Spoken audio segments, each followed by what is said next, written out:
Ma vie d'avant était une vie complètement chaotique.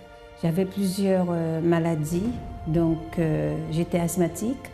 J'avais une perte de sang qui a duré 27 années. En plus de ça, j'étais très nerveuse, très colérique. Au moment que j'ai été révoltée, c'est quand j'ai vu que ma fille commençait à prendre un chemin qui n'était vraiment pas le chemin que je voulais. Je me suis dit, il faut que les choses changent. Et c'est ainsi qu'un vendredi soir, je partais en soirée et je suis arrivée devant le centre d'accueil de Montreuil. Quand je suis arrivée au centre d'accueil, que je me suis lancée aux chaînes de prière, j'ai participé à la campagne d'Israël, bien que je ne connaissais pas tout à fait ce que ça voulait dire, mais je me suis renseignée et je me suis dit, pourquoi ne pas me lancer alors que je suis une femme malade? Et donc, au moment que je me suis lancée à la campagne d'Israël, avant la campagne d'Israël, bien entendu, ma fille est arrivée à l'église. Et ensuite, moi, j'ai continué à persévérer pour moi-même. Alors, à travers des campagnes d'Israël, les sacrifices et tout ce que j'ai pu faire, j'ai été guérie alors que je devais me faire opérer de la totale. J'étais guérie des fibromes, des kystes et tout. J'étais guérie de l'asthme. Je suis une femme comblée. Je ne suis plus colérique. Je m'entends très bien avec ma fille. Je sais que le centre d'accueil m'a apporté et m'apportera toujours la vie. Bonjour à tous, soyez bienvenus à cette émission. Il y a beaucoup de problèmes qui sont dans la vie de beaucoup de personnes. Et de ces problèmes qui existent, il y a aussi beaucoup de problèmes qui c'est la propre personne qui choisit. Vous savez que nous, les êtres humains, nous avons, quand nous aimerons faire une chose, nous n'écoutons pas les autres. Bon, il y a certaines situations que c'est bon de ne pas écouter, mais il y a d'autres que c'est nécessaire que nous écoutons et que nous pratiquons. Par exemple, nous allons écouter le témoignage de quelqu'un qui a été informé, des gens qui l'ont dit ne fais pas ça, que tu vas tomber, des personnes qui savaient et connaissaient la situation. Mais elle a dit non, je vais faire ça. Et regardez ce qui s'est passé. Je suis arrivée au centre d'accueil depuis mon jeune âge. En fait, je suis arrivée, j'avais 6 mois. Comme mes parents connaissaient déjà le centre d'accueil depuis le Portugal, on est arrivés. Mais en fait, moi, j'ai commencé à plus pratiquer lorsque j'ai eu mes 12 ans. Parce que je suis arrivée ici en France, enfin un nouveau pays, mais je me suis demandé, ok, mes parents connaissent le centre d'accueil, mais qu'est-ce que le centre d'accueil en réalité? Et c'est à mes 12 ans que j'ai voulu commencer à savoir plus, même à m'investir plus pour pouvoir avoir une vie épanouie en fait. Et de ce fait, j'ai commencé à grandir, etc. Et puis, il y a eu un moment dans ma vie où c'est devenu un moment compliqué, et notamment à mes 15 ans, où des histoires sentimentales ont commencé à arriver à l'école. Et puis, même la plus grave, ça a été à mes 19 ans en fait. J'ai eu une relation qui a duré pendant 1 an et demi, mais que ce n'était pas ça. C'est plus une relation où j'ai beaucoup souffert, dans le sens où j'avais beaucoup d'avertissements de mes parents, que c'était une personne qu'il ne fallait pas que je sois avec, parce que ce n'était pas quelqu'un qui travaillait, ce n'était pas quelqu'un qui allait me valoriser. Et puis beaucoup de fois, cette personne, elle ne m'a pas du tout valorisée, elle m'a plutôt humiliée devant même des personnes. Mais moi, tellement je m'accrochais à cette personne, je me disais, elle va changer avec le temps, c'est juste une question de temps, je pourrais l'aider à changer en fait, à travers mes paroles, à travers mon comportement. Mais c'est quelque chose qui n'a jamais changé pendant 1 an et demi. Et pendant tout ce temps, j'avais beaucoup d'avertissements, même des collègues, que j'expliquais un peu la situation, ils me disaient, mais pourquoi tu continues à être là? Pourquoi tu continues dans ce bateau? Vaut mieux que tu sortes pour être bien en fait, au lieu de souffrir comme ça, comme tu es en train de faire. Déjà, j'ai eu un problème à la maison. Antérieurement, je souffrais, parce que c'est comme on donne, mais on ne reçoit pas. Et du coup, pour moi, ça me frustrait beaucoup en fait. Et du coup, à la maison, comme mes parents me donnaient des avertissements et que j'écoutais pas, c'était aujourd'hui, je leur parlais. Même un jour, ma mère, elle me dit, si tu viens pour me parler de telle personne, moi, je ne veux pas entendre. Parce qu'elle en avait marre. Elle en avait marre de me parler. Et même à eu un moment où mon père lui-même, il m'a dit, si toi, tu ne sors pas de cette relation, à partir d'aujourd'hui, tu n'es plus ma fille. Et c'est des choses qui sont restées là parce que tes parents, ils t'ont élevé et toi, à un moment, c'est comme si tu les rejettes. pour quelqu'un qui tu te connais de nulle part. Et c'est maintenant que tu le connais. Et ça m'a fait mal. Et il y a eu cette cassure entre mes parents, même entre mes sœurs, on se causait, mais sans plus. En tout cas, il y a ces sujets-là, on essaye d'éviter le maximum possible, en fait. Mais du coup, pour moi, ça a été frustrant beaucoup parce que je n'arrivais pas à avancer par rapport au fait que je me disais aujourd'hui, il va falloir que je commence à travailler pour pouvoir aider à la maison, payer les factures. Et du coup, j'ai laissé mes études, j'ai mis de côté pour pouvoir justement aider. Et il n'y a pas eu que ça. Parce que quand j'ai commencé à travailler, on a eu une idée, une merveilleuse idée. Aujourd'hui, je dis ça comme ça, j'en rigole, mais c'est de pouvoir acheter une voiture. Pour avoir cette voiture, tout était à mon nom. Parce cette personne n'avait pas encore les conditions pour, pas de travail, enfin, pas les conditions pour pouvoir faire quelque chose à son nom. Donc, tout était à mon nom. Donc, on avait fait un crédit auprès du garage. J'ai dû faire un crédit aussi auprès de la banque. Et tout ça, ça a fait que financièrement, j'étais dans le rouge. Que même au niveau de la banque, j'avais demandé un découvert, mais il y avait des mois où je dépassais ce découvert. Du coup, il y avait des pénalités. Et même, il est arrivé un mois où j'étais à 950 € de découvert. Donc, ce jour-là, c'est le jour où je me suis dit, waouh, comment je vais faire pour continuer comme ça? Et c'était difficile, en fait. Marilyn était déjà au centre d'accueil avec ses parents et elle venait. Mais un jour, elle a décidé de faire les choses à sa manière. Même si il avait des conseils de ses parents et des amis, des conseillers qui lui disaient « ne fais pas ça parce que tu vas entrer dans un grand problème ». Elle n'a pas écouté. Elle a fait ce qu'elle voulait. C'est naturel, nous sommes libres, tout le monde est libre. Mais comment est devenue sa vie détruite? Et maintenant, qui peut résoudre son problème?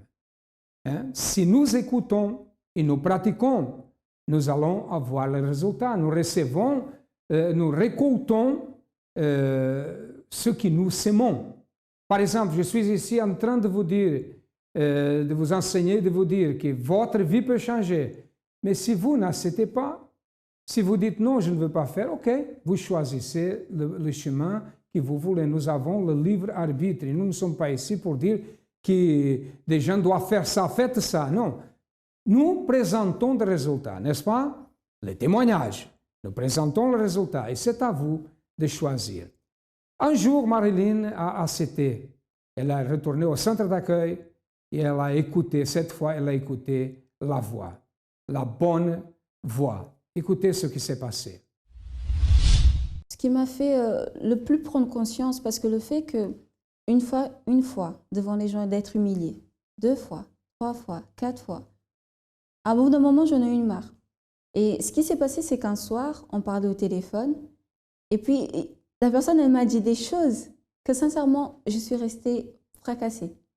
Et je me suis dit non, là, c'est le moment de faire quelque chose, c'est le moment d'agir, c'est le moment de laisser tomber les sentiments et de voir la vérité en face.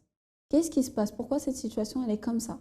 Pourquoi je n'arrive pas à m'entendre? Pourquoi chaque fois qu'on se parle, une semaine, ça va, samedi après-midi ou samedi soir, ça y est, c'est parti, c'est une dispute. Pourquoi cette situation?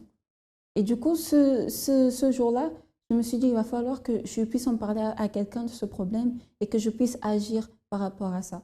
Et c'est justement le moment où j'ai parlé à une personne, à une conseillère qui m'a aidée, qui m'a demandé même de faire une épreuve avec cette personne. Par rapport au fait, est-ce que si aujourd'hui je lui demanderais, est-ce qu'elle pourrait aller voir mes parents et leur demander pardon par rapport à tout ce qui s'était passé, si la personne elle a le faire. Mais quand je lui ai demandé, cette personne, elle a refusé. Et c'est là que j'ai vu qu'en réalité, c'est pas une relation que ça pouvait marcher. Quand elle m'a donné ce conseil, et ce que j'ai mis en place, c'est de pouvoir mettre en pratique déjà ce conseil-là. Et aussi, il y a eu un moment où est arrivée la campagne d'Israël. C'est la période où du sacrifice, en fait. Où soit c'était tout, ou soit c'était rien. Ou soit je faisais, ou soit ma vie a continué comme ça. Et c'est le moment où je me suis dit, mon Dieu, je n'ai pas grand-chose. Mais le peu que j'ai, parce que j'avais déjà la voiture, j'avais beaucoup de choses à payer. Mais le peu que j'ai, je vais mettre sur ton hôtel. Je veux une réponse. Je veux savoir si c'est cette personne ou si ce n'est pas cette personne. Ou si c'est maintenant que cette situation, elle s'arrête ou elle change et on continue. Et c'est là où j'ai agi ma foi. C'est vrai que j'ai eu des difficultés par rapport à cette relation dans le sens où j'avais le véhicule à payer, les crédits à payer, mais aujourd'hui, c'est fini. Donc, financièrement, ça va. Par rapport à mon travail, je devais quitter mon travail au mois de juin 2014 là, parce que c'était un CDD d'1 an. Et comme j'avais été embauchée pour faire un certain travail que je n'arrivais pas à faire, ils m'ont changé de site. Mais ils attendaient que de décembre à juin, je vienne à quitter, enfin mon contrat se termine et que je puisse partir en juin. Mais c'est même ma responsable qui a demandé que je reste, qui a changé mon contrat, m'a renouvelé mon contrat en CDD et qui veut me faire passer en CDI. Mais du coup, je continue à travailler avec des échanges avec d'autres partenaires au niveau de la caisse d'allocation familiale. Aujourd'hui, non, aujourd'hui, je ne suis plus avec cette personne. Mais ça ne me manque pas, en fait. Parce qu'aujourd'hui, j'ai une paix intérieure qui m'aide, en fait. Par rapport à mes projets, j'ai l'envie de poursuivre mes projets. Bon, aujourd'hui, le centre d'accueil, pour moi, ça représente une maison d'aide. On reçoit des conseils. Quand on les met en pratique, ça marche. Mais il ne faut pas être têtu, parce que j'avais cette tendance-là. Quand on est têtu, ça ne va pas. Mais quand on met en pratique vraiment, ça marche. Et on reçoit ce qu'on ne reçoit pas ailleurs. Des fois, on est dehors, même avec des amis, on essaye de vivre une joie, en fait. Mais il n'y a pas une meilleure joie que celle qu'on trouve vraiment au centre d'accueil parce que c'est des solutions qui sont vraies, qui sont durables. Elles ne sont pas temporaires. Franchement, avec ma famille, il y a vraiment une transformation. Parce qu'avant, l'entente avec mes parents, ça n'allait pas, même avec ma petite sœur. Parce qu'avec ma petite sœur, c'était bagarre ici, bagarre par là. Et franchement, aujourd'hui, ça va bien, très bien. Par rapport à avant où c'était la désunion, aujourd'hui, il y a une union. Même avec ma mère, où c'était chaud des fois de parler avec elle. Aujourd'hui, on peut avoir des petites choses normales entre famille, mais on ne va pas aller jusqu'à des hauts cris, aller claque la porte à nouveau, non. C'est plutôt, on va se comprendre en fait. Donc ça va comme il faut chez moi aujourd'hui. Ok, et aujourd'hui, sa vie a été transformée en participant de chaînes de prière au centre d'accueil, aussi de la campagne de Jaël. Et vous savez que la campagne de Jaël, presque tout le monde participe à la campagne de Jaël. Et ceux qui participent, vraiment, ils voient les résultats. Regardez une autre histoire d'une personne qui a participé à la campagne. J'avais une vie chaotique en fait. Donc j'étais malade, atteinte d'une dépression qui a découlé en fait du manque affectif que j'ai eu dans ma relation avec ma mère. Donc en quittant son domicile, je suis tombée malade, j'étais envahie de sentiments négatifs, de colère, de haine, de rancune. J'ai même fait une thérapie, mais malgré tout ça, j'ai quand même fait une tentative de suicide. Je dis tentative parce que ça a échoué. Et donc, suite à cela, je suis tombée aussi enceinte, donc tout en étant malade. Et ça a été dur avec ma fille parce qu'en fait, je me suis retrouvée dans l'incapacité à lui donner l'amour que je voulais lui donner, en fait, parce que moi-même, j'étais vide. Je n'avais pas reçu cet amour, mais je savais que c'était important. Donc, j'essayais de compenser ça par la communication, en lui faisant comprendre que c'était important, que l'amour, c'était important, en l'entourant des personnes qui l'aimaient vraiment. Parce que j'étais plus avec le père, mais il la voyait quand même un week-end sur 2, la moitié des vacances. Et ça a été un combat. Et notre relation, donc après, à la suite de cela, j'ai rencontré mon compagnon. Et puis, 8 ans après, on s'est séparés. Et ça a été très, très dur parce que ma maladie, en fait, la maladie, elle a évolué. Ça a été beaucoup plus grave. Donc, ça a été vraiment des crises d'angoisse, des crises de panique qui ont fait que je ne pouvais même plus m'occuper de ma fille. Elle a dû donc rester chez son père et de là, lui-même, il s'est séparé de sa compagne avec qui il avait fait 8 années. Et ça a été extrêmement dur pour ma fille de vivre ces 2 séparations. Elle était rentrée, mais dans une violence, dans une colère et j'en ai subi aussi les conséquences puisque ça a été même jusqu'au cou. Mais en fait, j'étais très dépendante au cannabis, à la cigarette dans un premier temps parce que je recherchais un bien-être en fait à travers ces drogues, mais en même temps, je m'enfermais dans ma bulle et je délaissais ma fille, donc d'où cette colère, cette haine qui la nourrit en fait. Et ça a aussi joué aussi dans ma relation parce que ça m'a rendu très dure, très rigide en fait. C'était comme je voulais et pas autrement. Et donc tout ça, ça a abouti à un chaos encore plus grand que le début. C'est-à-dire qu'il y a eu la séparation, je l'ai très très mal vécu puisque je suis tombée encore plus malade, je ne dormais plus, je mangeais plus. Et puis j'avais une colère, une haine, mais vraiment sans égal en fait. J'avais peur de tout et quand j'avais un travail, ça n'aboutissait pas. Voilà comment j'étais avant. J'ai connu le centre d'accueil par ma mère, par ma famille en fait. Voilà.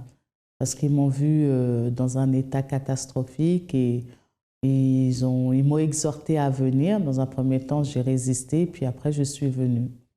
J'ai participé à la campagne d'Israël parce que je voulais un changement dans ma vie et que j'avais pris aussi la décision de suivre Dieu, mais en accompagnant cela par des attitudes. Que ma vie soit restaurée, j'avais demandé, c'était pour moi une chance d'accompagner ma demande de prière par un sacrifice pour montrer à Dieu mon désir de changer de vie en fait.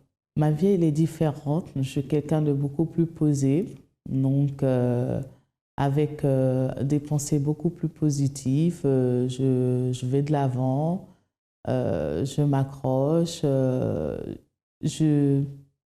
j'ai des liens différents avec ma fille, avec ma mère. On a des discussions où elle peut me parler des choses intimes et voilà. Donc j'ai plus cette haine, cette colère, cette rancune, cette violence qui était en moi.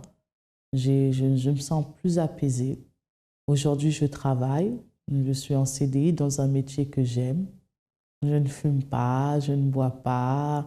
Le centre d'accueil représente l'endroit où j'ai appris à croire en moi, à croire en Dieu et à croire que l'impossible est possible et qu'il faut vraiment, c'est le lieu qui m'a appris à me révolter, à ne pas me résigner et surtout, à ne plus croire que j'avais le choix qu'entre le mauvais et le pire. Si vous avez des problèmes, si vous êtes devant une situation impossible ou apparemment impossible, la solution existe. Les portes du centre d'accueil sont ouvertes du matin au soir. Vous avez les adresses qui passent dans votre ordinateur. Notre siège du centre d'accueil est situé à Paris, au 254 de rue du Faubourg Saint-Martin, au 10e arrondissement. Si vous avez besoin d'aide, nous sommes là pour vous aider. Regardez plus de témoignages et après nous retournerons. Bon, déjà, moi, en arrivant, vraiment, j'étais pas... en 99, j'étais plutôt une touriste, on va dire, parce que je venais pour faire plaisir à ma mère. Et donc ensuite, on s'est mariés. J'ai quitté la maison de ma mère, donc on est allé vivre dans le 91, un peu plus éloigné de ma mère. Et bon, là, ma mère n'était plus derrière moi pour me dire, bon, va à l'église, il faut que tu confies en Dieu. Et donc, du coup, j'ai décidé tout simplement de mener ma vie comme bon me semblait. Donc, on vivait comme on vivait déjà avant, on va dire. On vivait comme des célibataires, on faisait toujours la fête, on sortait. Vous étiez mariés? On était mariés, oui. On était mariés, mais... Vous êtes mariés depuis combien d'années? 12 ans maintenant. 12 ans. Oui. Donc, on était mariés, mais on vivait comme des célibataires. On sortait, on allait en boîte. Lui, il allait avec ses amis. Moi, j'allais avec mes amis. Parfois, on allait ensemble, en groupe. Des soirées, des sorties, on buvait. Enfin, c'était vraiment... ça n'avait rien à voir avec le mariage en lui-même. Et donc là, les problèmes ont commencé à surgir. Déjà, on a eu des problèmes au niveau du couple, bien sûr. On ne s'entendait plus. Il y a eu des trahisons, des querelles, des disputes. Il y a eu beaucoup de problèmes. Moi, je suis tombée en dépression. Une maladie également qui est arrivée derrière ça, que j'ai portée pendant plus de 2 ans. Donc, j'avais des fortes douleurs à l'estomac, des crises que je faisais. Les médecins ne trouvaient pas la cause. Et donc, j'étais triste, angoissée, avec des envies de suicide. Enfin, j'étais vraiment mal. Vous étiez quelqu'un heureuse dans cette vie-là avant? Ben, je pensais, ouais. Je pensais que c'était bien parce que moi, avec les amis, on faisait un peu ce qu'on voulait. En fait, pour moi, oui, je croyais que je m'amusais, mais alors c'était vraiment des plaisirs, on va dire, anodines, quoi. Ça n'allait pas loin, en fait, hein, parce que la réalité me rattrapait quand je rentrais à la maison. Quand je rentrais, donc je voyais vraiment la réalité. Donc en fait, je sortais, j'oubliais que du moment où je sortais, elle était enceinte, à 8 mois de grossesse, je pense même. 8 mois, 8 mois de grossesse, je partais danser avec mes copains, ils venaient me chercher, on partait. Je ne me souciais même pas d'elle, quoi. Je me disais, bon, elle est à la maison, c'est bon, il n'y a pas de problème et tout. J'allais danser, je m'amusais. Et c'est en rentrant que ma réalité, elle était toujours là, en fait. Je n'en pouvais plus parce que j'étais arrivée au stade de vouloir me m'ôter la vie. Je voulais vraiment partir. À un moment donné, je suis arrivée un jour, j'ai pris la voiture, j'ai roulé, je voulais plus m'arrêter en fait. Je me suis dit, bah, là où je vais arriver, si c'est contre un arbre, si c'est contre un mur, bah, ça sera fini en fait. J'ai tout simplement dit, mon Dieu, j'en peux plus. Alors si tu existes, il faut que tu montres. Dans ma vie, il faut que tu le montres. Je vais faire ce qui est en mon pouvoir. Ce que les hommes de Dieu vont me demander de faire, je vais le faire, je vais appliquer, mais je veux voir la transformation dans ma vie. Qu'est-ce que Dieu a fait dans votre vie? Alors au jour d'aujourd'hui, qu'est-ce que Dieu a fait? Bah, déjà, il m'a guéri. Il a enlevé la dépression que j'avais en moi. Il m'a rétabli. Il m'a donné son esprit. Aujourd'hui, je suis une personne complètement transformée. Il a béni mon mariage également. Aujourd'hui, notre mariage n'a rien à voir avec celui qu'on avait avant, qui était même inexistant, je dirais. Aujourd'hui, on recommence, on va dire. Aujourd'hui, notre vie, que ça soit professionnelle, parce qu'il y avait un problème, un blocage aussi au niveau de la vie professionnelle, mais surtout de son côté à lui. Aujourd'hui, bah, sa vie professionnelle est rétablie également, donc il est béni également de ce côté-là. Et en pleurant même, j'avais dit à mon épouse, c'est fini, plus jamais il y aura des larmes de tristesse dans notre vie. Et j'avais dit, mon Dieu, plus jamais ton nom sera dans la honte dans ma vie. Le centre d'accueil, c'est vraiment l'école de la vie. C'est ici où j'ai grandi, j'ai appris tellement de choses. La femme que je suis devenue aujourd'hui, bah, c'est grâce au centre d'accueil en fait. Qu'est-ce que Dieu a fait dans votre vie? Alors, Dieu a fait beaucoup de choses en commençant par moi. J'étais une personne très perturbée. J'étais très jeune, j'avais beaucoup de problèmes de santé. Quel type de problème? Bah justement, le médecin n'a jamais découvert les problèmes. C'est après mon premier accouchement, j'ai commencé à avoir des problèmes sans aucune explication. Et ça a continué, le deuxième aussi, troisième, j'avais toujours des problèmes. Les accouchements, ça se passait bien, mais c'était après.